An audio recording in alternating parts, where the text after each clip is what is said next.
Au pied de la croix, Jésus regarde sa mère. À côté d'elle, le disciple qui l'aimait.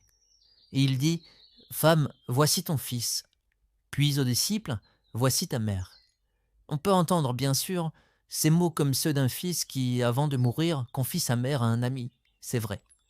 Mais l'Église y entend autre chose. Ce disciple, l'Évangile ne le nomme pas. Et les pères ont compris pourquoi. Son nom, il peut être chacun de nous. Ce jour-là, sur le calvaire, le Christ ne confie pas seulement Marie à Jean, il nous donne sa mère. Cette maternité silencieuse, on la voit à l'œuvre, au Cénacle, le jour de la Pentecôte, l'Église naissante prie. Marie est là, au milieu des apôtres. Quand l'Esprit descend, la femme est présente, comme à Bethléem. Et ce fait extraordinaire, l'Église aujourd'hui en assume pleinement la fécondité.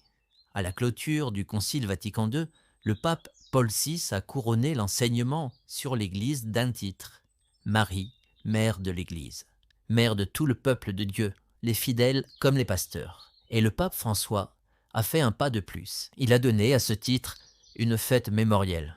Car tant qu'un titre est seulement proclamé, il reste une vérité que l'on contemple. Mais, une fois qu'il est célébré, l'Église le prie en communion. Et ce qu'elle prie, elle le reçoit.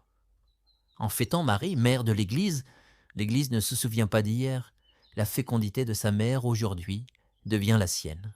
François a même choisi le jour, le lendemain de la Pentecôte, quand l'Église vient de recevoir l'Esprit. Aussitôt, elle célèbre sa mère.